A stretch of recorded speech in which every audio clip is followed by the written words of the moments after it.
Vamos lá, e aí, tô vendo todo mundo afiado aí em ECA. Vamos lá falar agora um pouquinho, conversar um pouco aqui sobre processo penal, ver algumas questões aí. Seguinte, animados, tomaram aí o cafezinho de vocês? Eu estou na água agora, porque, né, depois das 3, 4, a gente já não pode tomar muito café, a gente tem que dar uma maneirada. Então, vamos tentar maneirar nesse café aí, vocês não, eu tô falando que vocês têm que tomar café, beleza? Bora lá, gente. Seguinte, eu separei.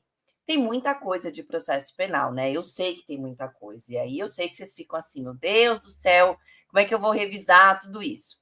Seguinte, eu separei 5 tópicos que eu acho que pode cair aí na sua primeira fase, beleza? Estudando ali as provas anteriores, vendo ali também o movimento da FGV, então eu separei alguns tópicos aqui para a gente revisar. Certo, gente? Seguinte, opa, deixa eu dar uma afastada que deu zoom aqui. Agora foi. Beleza? Beleza, gente? Bora lá, vamos lá. Então, eu separei 5 tópicos aqui. A gente vai ver a NPP, vou trabalhar com vocês um pouquinho aqui, júri, ação penal, 366 do CPP também e audiência de custódia. São 5 tópicos que eu vou destacar aqui com vocês e fazer algumas questões também. Acho importante para que a gente consiga entender, ver aí como o seu examinador ele pode perguntar isso na sua prova, beleza? Então, vamos lá. Seguinte, vou começar aqui com a NPP. É uma novidade, né? Tivemos uma alteração aí, código de crime, e depois de tudo isso, muita gente fica ainda com essa dúvida, né? E aí, quando que eu vou falar em ANPP? Quando eu vou falar que não pode ter? Então, o seu examinador, ele gosta desse tema. Então, acho importante, sim, que a gente estude. Seguinte, o artigo 28A, ele fala para a gente que, não sendo o caso de arquivamento e tendo investigado, olha só, confessado formal e circunstancialmente a prática de infração penal, destaca aqui, gente, infração penal sem violência ou grave ameaça e com pena mínima inferior a 4 anos, o Ministério Público poderá propor acordo de não persecução penal, desde que necessário e suficiente para reprovação e prevenção do crime, mediante as seguintes condições ajustadas cumulativa e alternativamente. Então, olha só, para a sua primeira fase, nós precisamos entender e destacar exatamente o que o legislador coloca ali. Seu examinador, o que a FGV faz? Ela geralmente coloca ali um caso, narra ali uma situação e vai perguntar algum ponto. E a sua prova, ela é letra de lei mesmo. Então, ele copia e cola, só que ele inverte alguns pontos, troca ali outros trechos também. E aí, se a gente não está ali, nós não estamos ali com muita atenção nisso, a gente pode acabar errando, beleza? Então, cuidado com esses pontos aí, certo? Olha só, sem violência ou grave ameaça. Cuidado. Direto eu vejo a FGV colocando isso daqui, tratando desses pontos aí. Então, cuidado com isso aqui, beleza? Olha só, reparar o dano ou restituir a coisa à vítima, exceto na impossibilidade de fazê-lo. Depois, renunciar voluntariamente a bens e direitos indicados pelo Ministério Público como instrumentos, produto ou proveito do crime.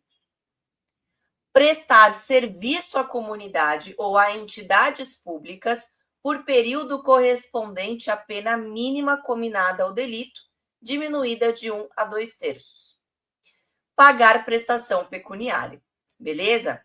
E cumprir por prazo determinado outra condição indicada pelo Ministério Público, desde que proporcional e compatível com a infração penal imputada. Beleza? Só que, olha, nós temos aqui no 28A, no caput, ele coloca, então, ele fala ali quando é cabível a NPP. Mas sabe o que o seu examinador ele gosta de perguntar? Quando não cabe a NPP. Ele adora perguntar isso daqui. Olha só, o artigo 28A, parágrafo 2º do Código de Processo Penal, ele diz o seguinte: o disposto no caput deste artigo não se aplica nas seguintes hipóteses. Vamos ver comigo? Olha só.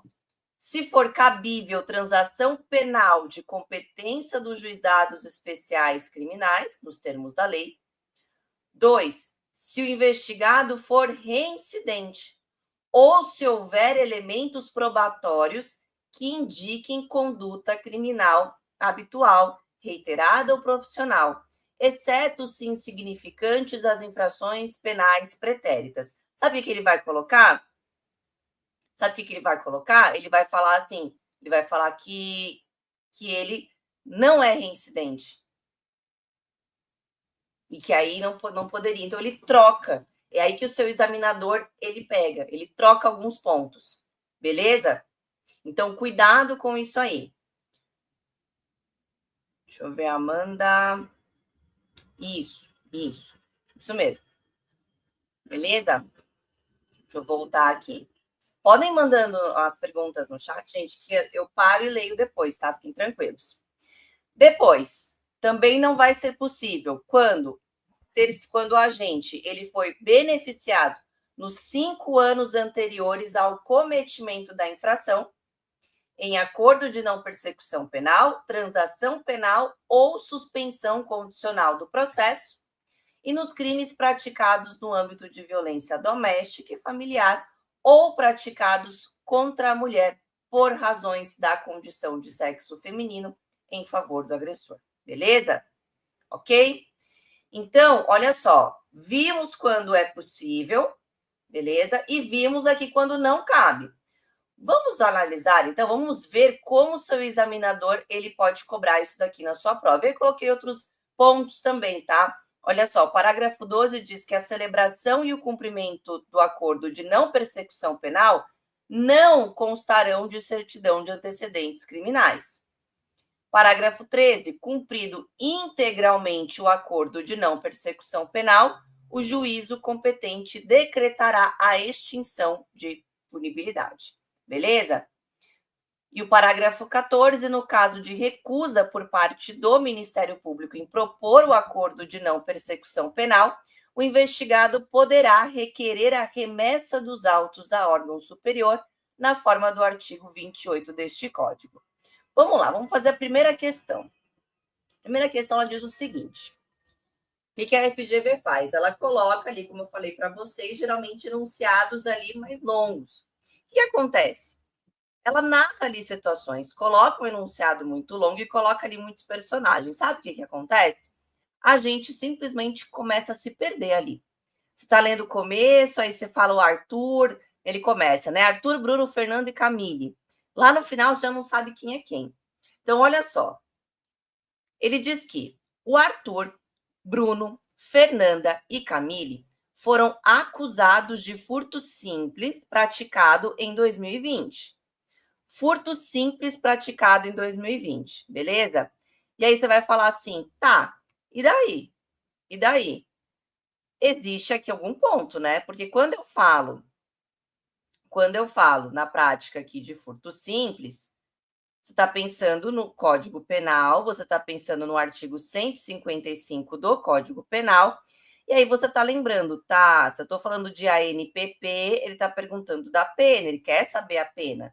Beleza? É um dos pontos. Então, olha só, o seu examinador, ele já começa aqui falando, então, do furto. Então, você sabe que lá no artigo 155 do Código Penal, eu ia falar Código de Processo Penal, do Código Penal, nós temos ali que é crime subtrair para si ou para outra em coisa alheia móvel. E eu tenho ali uma pena que vai de 1 a 4 anos e multa, ok? Tá. Aí ele diz o seguinte: o Arthur, ele foi definitivamente condenado.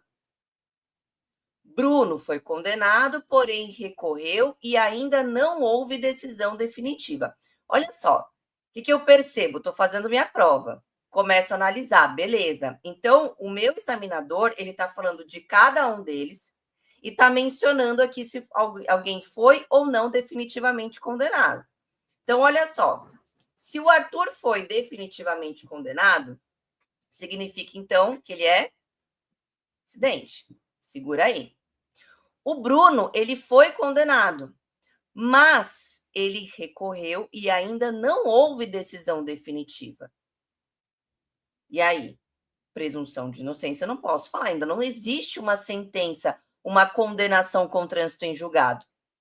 Aí ele segue. A Fernanda, ela aceitou suspensão condicional do processo já cumprida. Aí você vai lembrar, eu lembrei que algumas coisas ali de suspensão não podia. E a Camille, ela foi absolvida, tendo havido recurso do Ministério Público ainda não julgado. Também presunção de inocência. Seguinte, olhando esse quadrinho aqui, essa galera aqui, o Arthur, o Bruno, a Fernanda, a Camille, vendo a situação de cada um deles, o que o seu examinador pergunta? Em julho de 2023, sobreveio a acusação de uso de documento particular falso contra os 4. Considerando preenchidos os demais requisitos e considerando apenas os antecedentes criminais mencionados, assinale a opção que indica os que podem celebrar acordo de não persecução penal. Vamos lá. Analisando a situação de cada um deles, quem pode? Quem vocês acham que pode? E aí? Dessa galera aqui, do Arthur, do Bruno, da Fernanda, da Camille, e observando a situação de cada um deles, lembrando aí do artigo 28A, parágrafo 2º, quem vocês acham, então, que pode ter o ANPP? E aí, gente? E aí? Quer saber? Cadê a galera que tava falando aí, amém no penal? Vamos pro penal, quero saber, quero saber. E aí? E aí? Ó, eu montei aqui para vocês um quadrinho. Então, veja bem. Arthur, condenado, não cabe a NPP, certo? Bruno, condenado, mas ainda sem trânsito em julgado, então cabe a NPP. A Fernanda, ela aceitou a suspensão, já foi cumprida, não cabe a NPP. E Camille, absolvida. Houve recurso do MP, ainda não foi julgado, cabe então a NPP. Beleza, então é isso mesmo, certo? Aqui então nós temos o Bruno e a Camille, certo? Acertaram aí, gente. Então é isso mesmo, beleza? Letra C, certo? Então, olha só, como é que que a gente percebe aqui? O examinador ele vai cobrar esses pontos. Ele pega detalhes, ele quer saber se você lembra ali de quais hipóteses, quando não cabe a NPP. Quando não cabe. Então, importante isso daí. Beleza? Próxima questão. Diz o seguinte, é a questão que fala do Natan. Vamos lá. Natan, com 21 anos de idade, praticou no dia 3 de fevereiro de 2020 crime de apropriação indébita simples.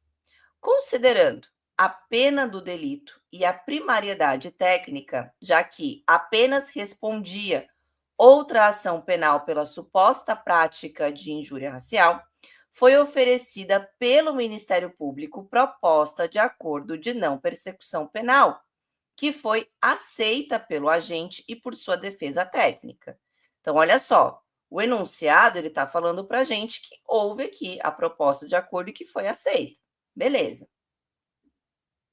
Natan, 15 dias após o acordo, procura seu advogado ou advogada e demonstra a intenção de não cumprir condições acordadas, indagando sobre aspectos relacionados ao prazo prescricional aplicável ao Ministério Público para oferecimento da denúncia.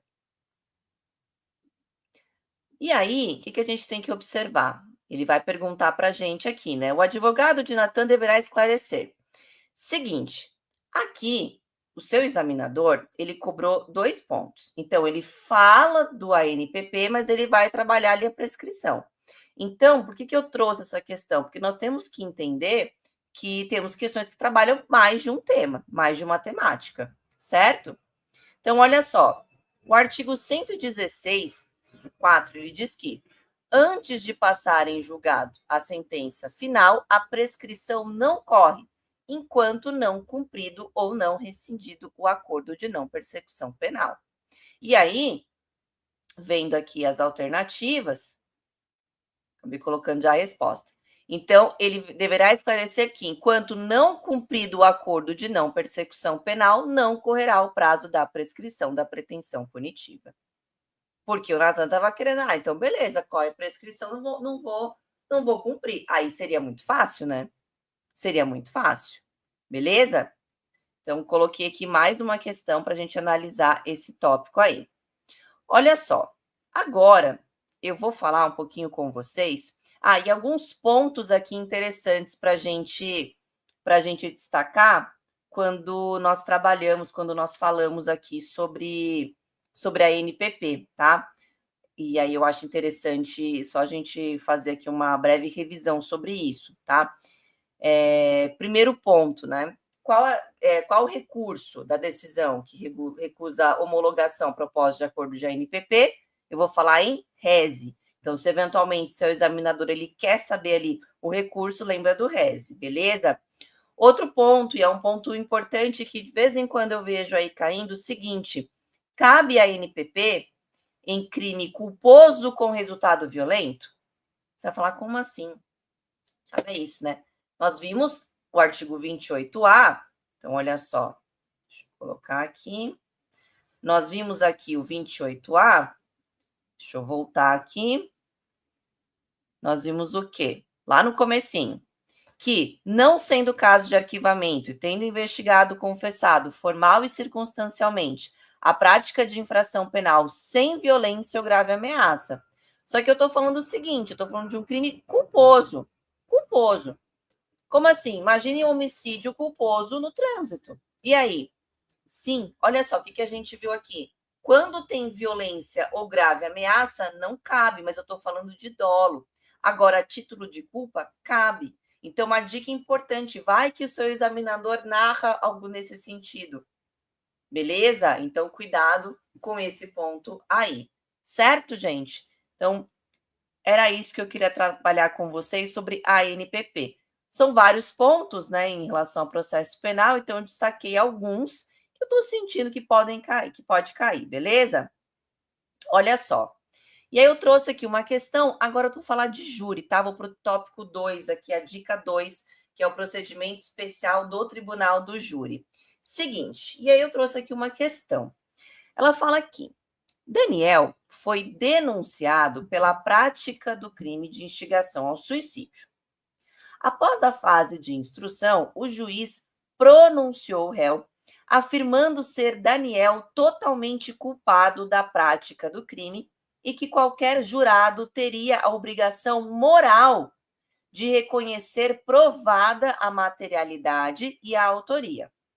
Nessa hipótese, de acordo com nosso ordenamento jurídico, você, como advogado de Daniel, afirma que a decisão de pronúncia é...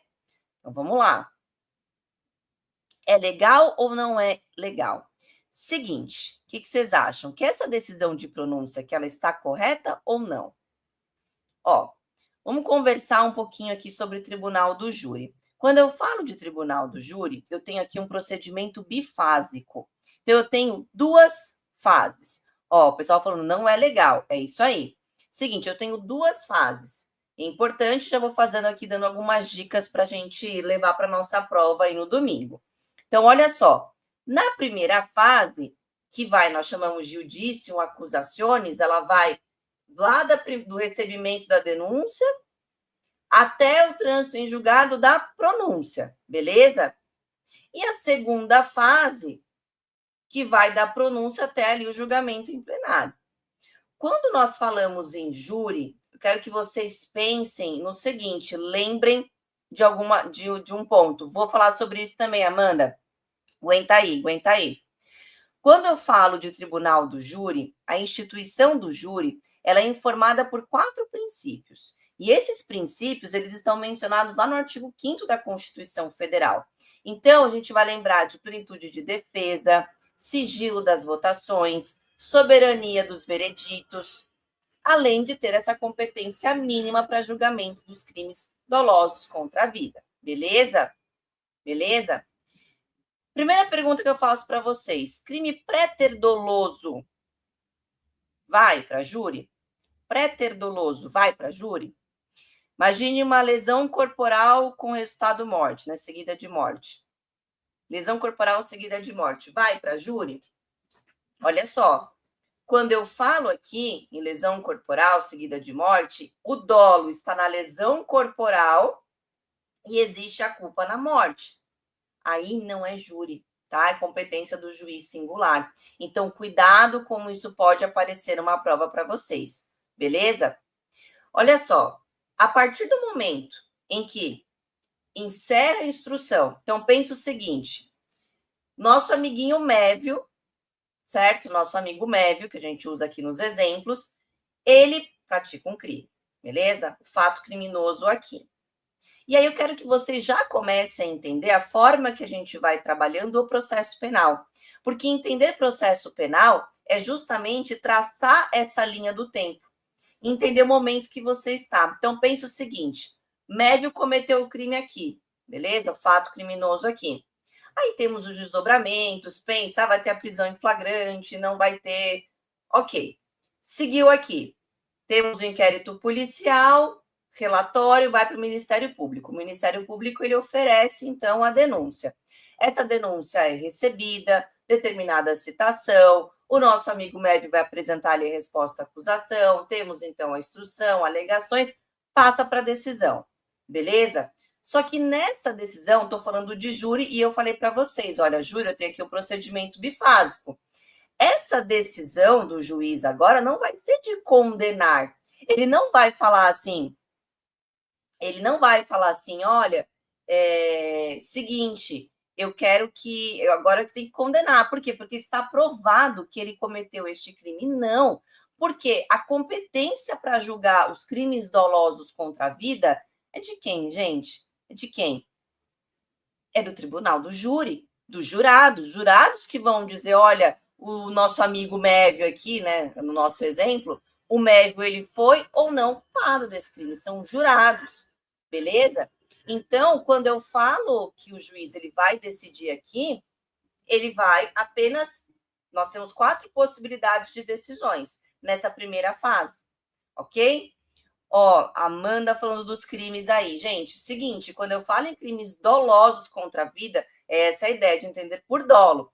Vai ser homicídio doloso, induzimento, instigação, ou auxílio a suicídio, automutilação, artigo 122 do Código Penal, infanticídio, artigo 123, e aborto, artigo 124. Tá? Lembrando lá que há modalidades lá que não são punidas de aborto, né? Desde que, falando de aborto necessário, o aborto, no caso de gravidez resultante de estupro, e o aborto lá de feto anencefalo também, tá? Quando as chances de vida, elas são muito diminuídas, beleza? Então, 121, 122, 123 e 124 seguintes, certo? Restante não, beleza? Beleza? Então, entendendo isso, eu quero que vocês agora sempre lembrem dessas 2 fases. Porque nesse primeiro momento, então, eu tenho a instrução, o juiz ele pode. Temos, então, a decisão de pronúncia, impronúncia, absolvição sumária ou desclassificação. Quando que vai acontecer a decisão de pronúncia, que é o que importa aqui para a gente agora, vendo aqui a questão? Seguinte, eu vou falar em pronúncia quando o juiz ele reconhece a existência ali de crime. Então, realmente, olha, eu estou analisando aqui, houve a audiência, a instrução, realmente, há indícios, há o reconhecimento da existência de crime e indícios de que o Mévio seja o autor. Só que o que ele vai fazer? Ele não vai condenar, ele vai só remeter para julgamento para o júri. Encerra essa primeira fase e aí passamos para a segunda fase, no júri. Então, nesse primeiro momento, ele só vai reconhecer a viabilidade daquela acusação, não vai aprofundar mérito. É só existência de crime e indícios de autoria. Então, essa decisão de pronúncia, ela só está aqui, ó, encerrando um juízo de probabilidade, porque o juiz ele está julgando o seguinte: olha, é admissível essa acusação, está apta para ser conhecida pelo júri. Beleza? Isso mesmo, Amanda, isso mesmo, certo? Então, júri, crimes dolosos contra a vida, ok? Cuidado com essa competência, é por isso que eu mencionei a questão do crime prater-doloso, tá? Então, veja só, se eu estou falando que é um simples juízo de admissibilidade, que ele não vai, de probabilidade, né? Que ele não vai simplesmente, ele não vai se aprofundar, olha só, os termos que ele utiliza aqui, ele não vai poder exagerar em qualquer adjetivação, ele não vai utilizar uma fundamentação contundente, ele não pode extravasar os limites ali da pronúncia, analisando um mérito. Tá? Não seria ele não pode fazer um pré-julgamento ali, porque ele não tem competência para isso. Porque a competência é de quem, gente? O tribunal do júri. Beleza? Então, olha a ideia, a importância de vocês entenderem essa linha do tempo aqui. Lá na segunda fase, eu sempre bato nessa tecla, eu demonstro tudo que eu vou falar, eu falo, vamos nos localizar aqui no momento, na linha do tempo, onde a gente está aqui. Isso é muito importante. Então, cuidado aí, porque, olha só, aqui nós já conseguimos entender o momento que nós estamos, certo? O Daniel ele foi denunciado, tivemos ali a instrução, o juiz pronunciou, parou aqui, estou na primeira ainda, beleza? Mas olha só, o que o juiz falou? Ele falou assim: olha, Daniel é totalmente culpado da prática do crime. E ele falou: qualquer jurado tem obrigação moral de reconhecer essa materialidade, autoria. E aí? E aí, quem diz isso para a gente? O 413, parágrafo 1º, ele fala que a fundamentação da pronúncia limitar-se-á à indicação da materialidade do fato e da existência de indícios suficientes de autoria ou de participação, devendo o juiz declarar o dispositivo legal em que julgar em curso acusado e especificar as circunstâncias qualificadoras e as causas de aumento de pena. Beleza? Então, o próprio Código de Processo Penal, ele fala, olha, é para se limitar à indicação da materialidade do fato. Beleza? E da existência de indícios suficientes de autoria ou de participação. Só. Não é para falar assim, ele é culpado, é certeza. Aqui mais ainda, né? Na hora que ele fala assim, inclusive eles têm obrigação moral de condenar. Que isso? Não.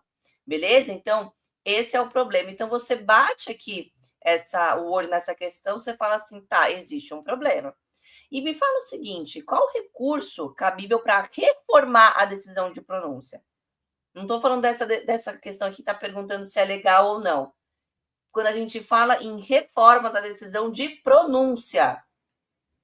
Alguém lembra? Alguém lembra? Eu falo no RESE. Inclusive, é uma peça que cai com muita frequência aí na segunda fase. Beleza? Então, olha só. Então, aqui eu sei que ela é ilegal. Só que, olha, nós temos duas alternativas ali possíveis, né? Sabendo que ela é ilegal, eu já bato o olho e já elimino a letra B e a letra D. Mas a letra A diz o seguinte, olha, ela é ilegal vez que houve excesso de linguagem ou ilegal uma vez que a pronúncia deveria ter sido decidida pelo tribunal do júri. Se você não lembra que eu tenho... Exatamente, Alisson, exatamente. Se você não lembra que eu tenho um procedimento bifásico, 2 fases, e que nessa aqui eu estou falando da primeira fase ainda, você pode acabar errando. Então, assim, que é ilegal, a gente fala, beleza, é.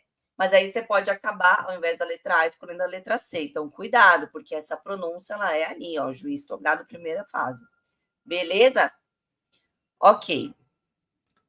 Ainda falando de júri, olha só. Ana Rosa foi denunciada, e aí, Amanda, vou responder aqui sobre a pergunta que você fez sobre a apelação, beleza? Seguinte, olha só.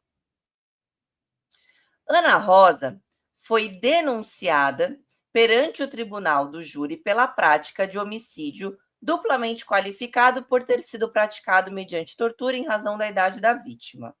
Inocêncio, criança de 8 anos de idade, ambas as qualificadoras devidamente sustentadas no plenário pela acusação. Beleza.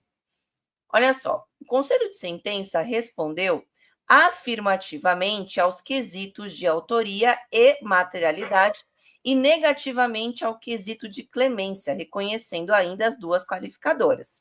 Beleza? Vamos aí. Então, olha só. Na sentença, o que eu quero que vocês entendam quando nós falamos de júri? Eu expliquei para vocês essa primeira etapa, certo? Essa primeira fase, por quê? Porque quando eu falo de júri, eu estou falando aqui num procedimento bifásico, certo? Beleza. E aí, o que a gente tem que lembrar? Houve a pronúncia, tá? Vamos imaginar, então, nosso amigo médico, naquela linha do tempo, houve a pronúncia, passamos então para julgamento ali no júri, certo? Por quê? Claro que você vai falar assim, professora, mas você acabou de falar aqui da decisão de pronúncia, cabe reze. Beleza, mas vamos imaginar então que o tribunal manteve, beleza? Manteve. Temos a decisão de pronúncia, e aí eu inauguro, passada essa com o trânsito em julgado dessa decisão, eu inauguro então a nova fase do procedimento do júri, que vai do trânsito até o julgamento em plenário. E aí eu tenho aquela iudicium causa. Então, olha só, pontos aqui de forma bem sucinta para vocês entenderem. Vai ter a preparação daquele julgamento, certo? Aí o sorteio dos jurados, a convocação dos jurados ali, e então o julgamento no plenário do júri. Só que olha só, quando eu falo nessa composição, quando eu falo ali dos jurados, destacando, claro, alguns pontos, de forma bem sucinta, o que a gente vai entender? Lá no júri, nós temos os 7 jurados, beleza? E o juiz. Então, os jurados, eles vão decidir alguns pontos. Então, por exemplo, é culpado ou não, absolve ou condena. Só que você concorda que a dosimetria da pena tem que ser com o juiz? Uma forma bem sucinta aqui, tá, gente? Claro que tem muitas coisas para ver em cada ponto, em cada um desses pontos, mas agora para a primeira fase é isso que vocês têm que saber também. Então, o juiz é que vai ali verificar a pena. E você concorda? São pessoas, são juízes leigos, eles não têm conhecimento de direito. Beleza? Então, por isso que é o juiz que vai fixar a pena, por exemplo. Certo? Então, olha só. Na sentença, o juiz presidente utilizou a qualificadora subjante como agravante genérica. Foi interposta apelação defensiva com base na alegação da decisão contrária à decisão dos jurados e injustiça na aplicação da pena. Beleza? Então, a defesa recorreu. Ao final da fundamentação, formulou os seguintes requerimentos. Primeiro, afastamento da qualificadora, a inadmissibilidade de reconhecimento de agravantes de ofício pelo juiz presidente e a absolvição da ré por ausência de provas. Beleza? É isso que a defesa pediu. Tá. Como advogado de Geminiana, mãe da vítima, prévia e regularmente admitida como assistente de acusação, intimada a se manifestar em contrarrazões, e aqui que vocês podem acabar errando. Por quê? Sempre fica com aquela ideia. Sou advogado, é a defesa, é a defesa. E aí, o que acontece? Vocês podem acabar errando por não prestar atenção no enunciado. Você, imagine o seguinte, você como advogado, assistente de acusação, o que você tem que falar quando você está em contrarrazões? Você precisa rebater aquilo, né? Olha, nesse caso aqui, tribunal, seguinte, nesse caso aqui, não tem que ser acolhido aqui os pedidos, não devem ser acolhidos esses pedidos do recurso de apelação por tais e tais motivos. Beleza? Cuidado com isso aqui. Por isso que quando caiu na segunda fase, muita gente acabou errando. E é o próprio examinador, o enunciado, ele traz essa questão aqui para a gente, beleza? Então, olha só. Deixa eu colocar aqui a luz. Acabando aqui. Certo? Beleza. Fiz essas primeiras considerações aqui. E aí? O que vocês acham que está errado aqui? Quando nós falamos em júri. Em júri. Seguinte, aí respondendo o que a Amanda perguntou. Olha só. A Constituição Federal, ela traz ali alguns princípios, ela fala de soberania dos vereditos. Então, quando eu falo nisso, o que isso significa? Que, uma vez reconhecidas ali pelo conselho de sentença, ou seja, os jurados, as qualificadoras quesitadas, elas não podem ser afastadas pelo tribunal em sede de apelação. Então, veja bem, quando nós vamos fazer a apelação, Tribunal do Júri, artigo 593, inciso 3, temos lá as alíneas do Código de Processo Penal, eu tenho ali uma fundamentação vinculada. Então, olha só, as matérias que os jurados decidem, o Tribunal de Justiça ou os desembargadores, eles não podem falar assim, eu vou reformar. Você vai falar assim, professora, mas que absurdo. Por quê? Porque pode ser que tenha um caso que realmente o tribunal veja e fale assim, olha, eu tenho uma decisão dos jurados, mas decisão que foi contrária à prova dos autos. E aí o tribunal não pode fazer nada? Ele pode, ele vai determinar que seja submetido a um novo julgamento perante o tribunal do júri. E é isso que vocês pedem quando nós trabalhamos lá as nossas peças de segunda fase. Beleza? Agora, o que for decidido pelo juiz, pena, por exemplo, aí sim, porque aí é uma decisão do juiz togado e não do conselho de sentença, dos jurados. Beleza? Então, olha só. Nesse caso aqui, o que nós vamos avaliar? Beleza? Entenderam esse ponto? Tá. Olha só. O que você, então, como advogado, um assistente de acusação, o que você vai se manifestar em contrarrazões? Letra A, o não cabimento de apelação em face da sentença proferida pelo juiz presidente do tribunal do júri. B, a existência de prova suficiente de autoria. C, a inviabilidade de o tribunal afastar a qualificadora quesitada ao conselho de sentença. D, a admissibilidade do reconhecimento de agravantes pelo juiz presidente, ainda que nenhuma delas tenha sido alegada em plenário. E aí? E aí?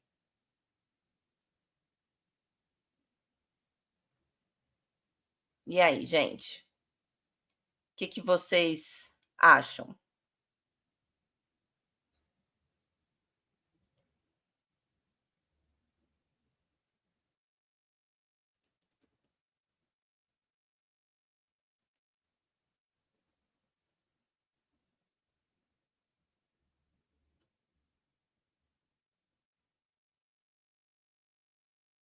E aí, meu povo? Ó, todo mundo na letra C, C, C. E aí, será que é a letra C? Calma aí, deixa eu só pegar aqui.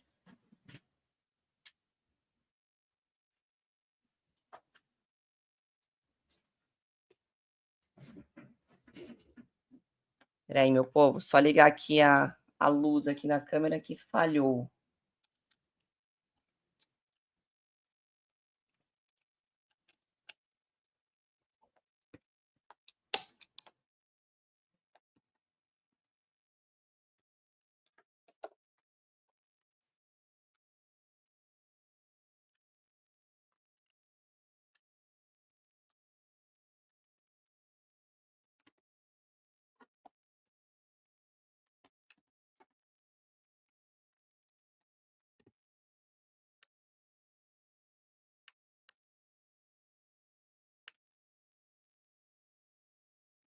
Opa, gente, peraí que minha câmera aqui travou, mas agora foi, mais ou menos. Ah, beleza. Certo? Então, todo mundo foi de letra C. Será que vocês acertaram? Será que vocês acertaram? Certinho, é isso mesmo, tá? Então, olha só, era uma questão difícil? Não, mas é uma questão que traz ali muitas nos detalhes, né? E a gente tem que lembrar desses pontos aí, beleza? Então, cuidado quando vocês estiverem respondendo em uma questão que fale de tribunal do júri, que trate de apelação. Então, temos esses pontos aí para lembrar. Beleza, gente? Então, olha só. A letra A não está correta, que diz que é o não cabimento de apelação. Então, claro que não, porque é plenamente cabível a apelação. Acabei de falar, artigo 593, inciso 3 do Código de Processo Penal. E apelação, gente, legitimidade tem Ministério Público e a defesa também. Então, no caso de absolvição, o MP também pode apelar, dizendo o seguinte: olha, a decisão dos jurados foi manifestamente contrária à prova dos autos. Claro que pode acontecer. Beleza? Só que o artigo 593 ele traz ali hipóteses específicas para recorrer das decisões do tribunal do júri. Beleza? Então, pode ter uma injustiça na aplicação da pena? Claro, mas eu também falo de decisões manifestamente contrárias também à prova dos autos. Beleza? Na letra B, diz que a existência de prova suficiente de autoria. Então, olha só, até poderia alegar isso nas contrarrazões? Sim, tá? Mas não é o ponto central aqui dessa análise, beleza? Por quê? A soberania dos vereditos, ela já assegura que aquela decisão, assegura a decisão sobre a autoria, a materialidade, né? O foco ali das contrarrazões é justamente proteger aquelas qualificadoras que foram reconhecidas nesse caso aqui, beleza? Beleza? Sara, não entendi sua dúvida. Não entendi sua dúvida. A letra C é a correta, e aí ele diz na letra D, então o juiz ele não pode, de ofício, reconhecer agravantes ou atenuantes que não tenham sido mencionadas pelas partes ali durante o julgamento, tá? Porque eu tenho que respeitar, sobretudo, o contraditório e ampla defesa. Beleza? Olha só, mais uma questão aqui pra gente. Bartolomeu foi denunciado e pronunciado pela suposta prática de um crime de homicídio qualificado. No dia da sessão plenária do Tribunal do Júri, então, olha só, já estou aqui na segunda fase, beleza. No momento dos debates orais, o promotor de justiça iniciou sua fala lendo o teor da denúncia para que os jurados tivessem conhecimento sobre os fatos imputados. Após, afirmou que estaria presente a prova da materialidade e de autoria, passando a ler a decisão de denúncia e destacar que esta demonstraria a veracidade do que assegurava sobre a prova da prática do crime por Bartolomeu.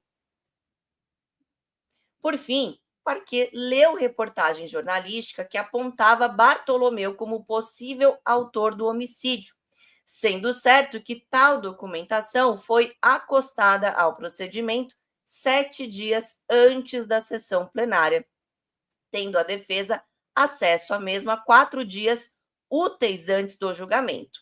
Em sua fala, a defesa técnica de Bartolomeu pugnou pela absolvição, negando a autoria e consignou em ata seu inconformismo com a leitura da denúncia, a menção à pronúncia e a leitura da reportagem jornalística.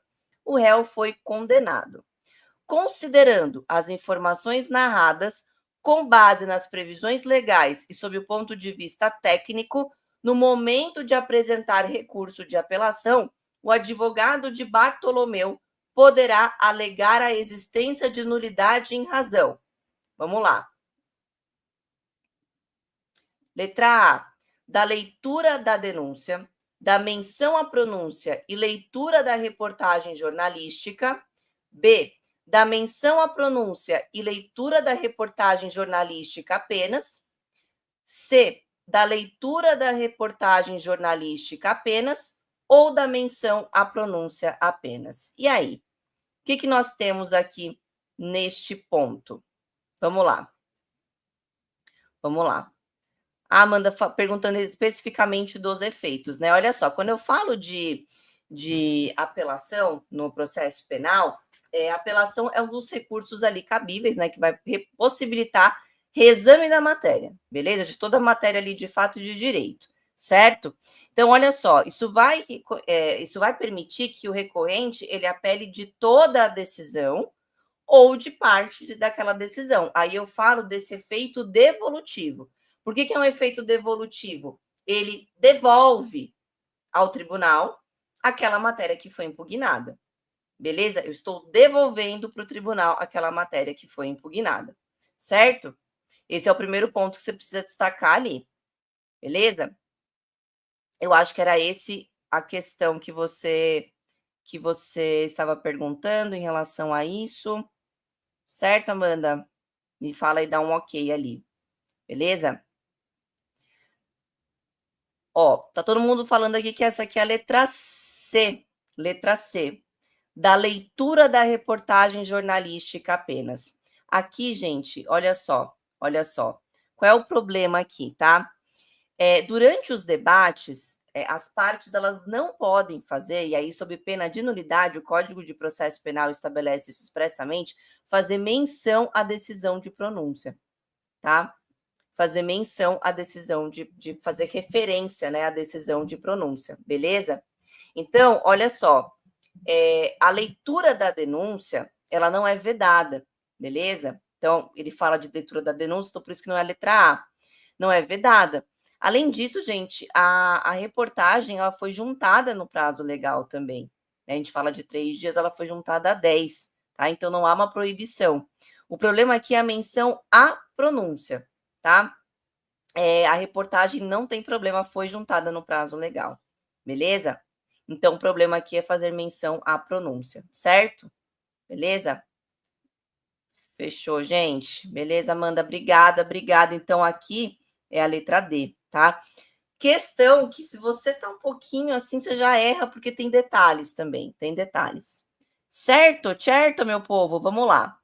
Agora, eu mencionei do 366, só uma dica rápida aqui, em relação ao 366, antes de falar da ação, porque eu fiquei encafada com esse artigo esses dias e eu falei assim, cara, eu vou colocar na revisão, porque e aí, se cair, vocês já estão sabendo desses pontos aí, beleza? Então, olha só, leitura rápida aqui com vocês. Se o acusado citado por edital não comparecer nem constituir advogado, ficarão suspensos o processo e o curso do prazo prescricional, podendo o juiz determinar a produção antecipada das provas consideradas urgentes e, se for o caso, decretar prisão preventiva nos termos do disposto no artigo 312. Eu quero fazer um gancho aqui com vocês também. Seguinte, então, enquanto o processo está lá parado, o juiz ele pode sim produzir provas se forem urgentes, beleza? E outro ponto, só eu vou determinar, ele pode decretar, mas é automático? Não, desde que estejam ali sido observados todos os fundamentos aí da prisão preventiva, beleza? Gente, pensa o seguinte, liberdade é a regra, prisão é sempre exceção. Então, não é automático, beleza, então ele não compareceu, ficou suspenso, e eu vou ali, ó, ponto, determinar, esteja preso, né? O tal do esteja preso. Lógico que não, que isso? Não, tem que ser sempre fundamentado, beleza? Por quê? Porque prisão é exceção, certo? Tá. Depois, a nossa outra dica, e aí eu já quero puxar um gancho aqui, tá? Falando inclusive de audiência de custódia, tema que está sempre na moda aí, né? E a gente sempre vê algumas coisas sobre esse ponto, sempre cai, seu examinador ele gosta de perguntar, beleza? Ó, seguinte, todo mundo que é preso, flagrante, temporária, preventiva, leva isso para a tua prova. No dia seguinte vai ser realizada a audiência de custódia, beleza? Então, ó, e aí, 3 possíveis decisões. Decisões que estão lá no artigo 310 do Código de Processo Penal, se você quiser olhar aí. Certo? Certo? Por quê? Então, olha só, nós temos ali o flagrante, temporária, preventiva. Vamos pensar aqui em flagrante. Certo? O artigo 310, ele diz que, após receber o auto de prisão em flagrante, então, o nosso amigo Mévio aqui, temos o flagrante, certo? No prazo máximo de até 24 horas após a realização da prisão, o juiz deverá promover audiência de custódia com a presença do acusado, seu advogado constituído ou membro da Defensoria Pública e o membro do Ministério Público, e nessa audiência o juiz deverá fundamentadamente Primeiro, relaxar a prisão ilegal ou converter a prisão em flagrante em preventiva quando presentes os requisitos constantes lá no 312 do Código e se revelarem inadequadas ou insuficientes as medidas cautelares diversas da prisão ou conceder liberdade provisória com ou sem fiança. Gente, quando eu falo para vocês que liberdade é a regra e prisão é a exceção, pensa o seguinte, em um polo, em um nível aqui você tem a liberdade. Para você chegar naquele patamar de prisão, você tem que observar também uma restrição menor. Ou seja, será que nesse caso aqui não é adequado, não é suficiente a medida cautelar diversa da prisão? Porque se for, gente, são elas que serão adotadas. Beleza? Então não sai assim, é sempre prisão.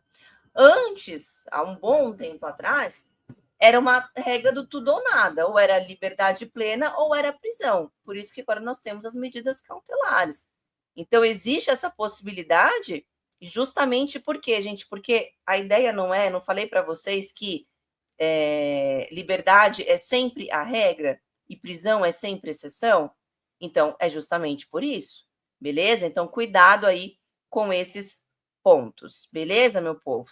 Certo. Vamos lá. Seguinte, deixa eu ver aqui se está tudo certo no chat. Beleza, beleza, beleza. Bora que vamos. Ó, então vamos lá. Então, se o juiz, chega lá, o juiz, ele entende que, voltando aqui, que aquela prisão foi ilegal, então não observou ali algumas formalidades, é uma prisão ilegal. O que ele vai fazer? Relaxar a prisão. Eu tenho relaxamento de prisão. Beleza? Mas ele analisou, flagrante está em ordem, está tudo certo. O que ele vai fazer? Ele pode falar assim, beleza, então, posso converter? Ele vai olhar, ele só vai converter em preventiva se revelarem inadequadas ou insuficientes as medidas cautelares diversas da prisão. Agora, pode ser também que o flagrante ele esteja legal, tá tudo certo, mas os requisitos daquela prisão não estão presentes. Então, vou falar em liberdade provisória. Beleza? Prisão, gente, levem isso para sua prova, primeira fase, segunda fase, quem for fazer em penal. Prisão é sempre em último caso. Por isso que nós temos as cautelares diversas da prisão. Beleza? Então, sempre vou observar a primeira medida cautelar. E aí, gente, trouxe alguns artigos que nós vamos fazer a leitura juntos, e eu acho importante destacar porque pode cair na sua prova também, tá?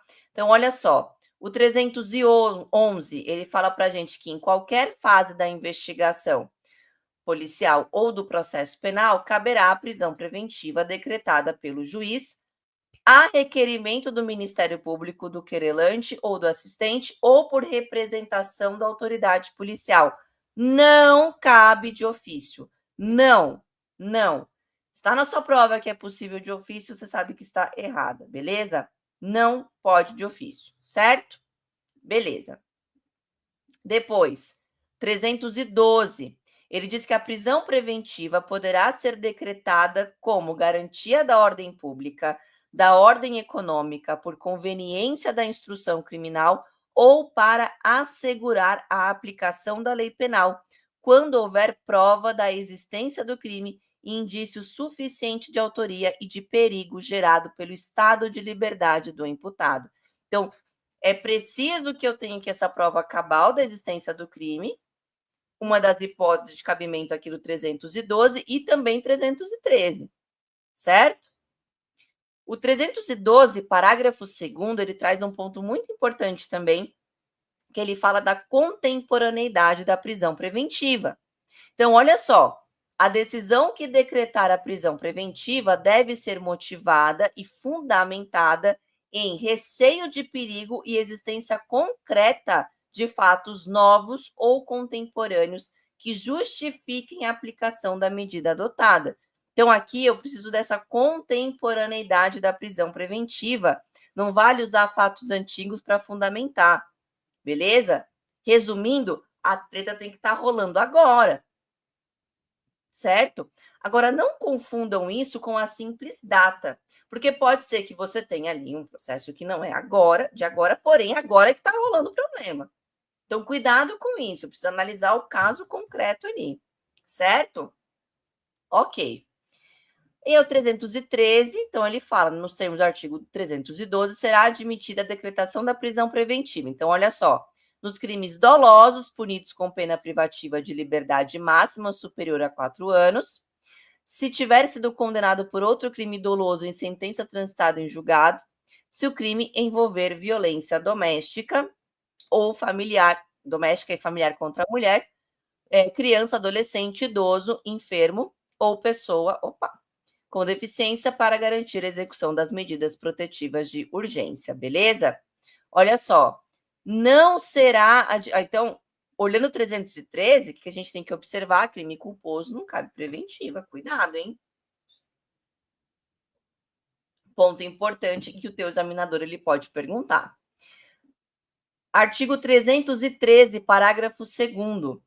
Não será admitida a decretação da prisão preventiva com a finalidade de antecipação de cumprimento de pena ou como decorrência imediata de investigação criminal ou da apresentação ou recebimento da denúncia. Gente, seguinte, prisão pena, que decorre do trânsito em julgado da sentença condenatória é uma coisa, é diferente de prisão cautelar.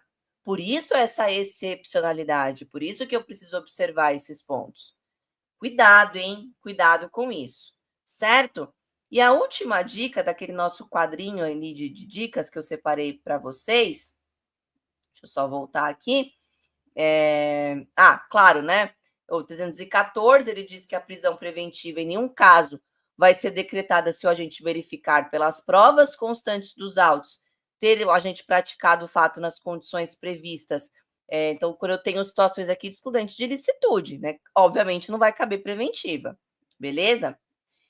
315, então o juiz ele tem que explicar corretamente por que a prisão é cabível. Ele tem que motivar, sempre. Não é assim, roubo é um crime grave, prende. Não, não, beleza? E outro ponto importante, 316, parágrafo único, ele fala ali do relaxamento por excesso de prazo também, beleza? Porque olha só, decretada a prisão preventiva, deverá o órgão emissor da decisão revisar a necessidade de sua manutenção a cada 90 dias, mediante decisão fundamentada de ofício, sob pena de tornar a prisão ilegal.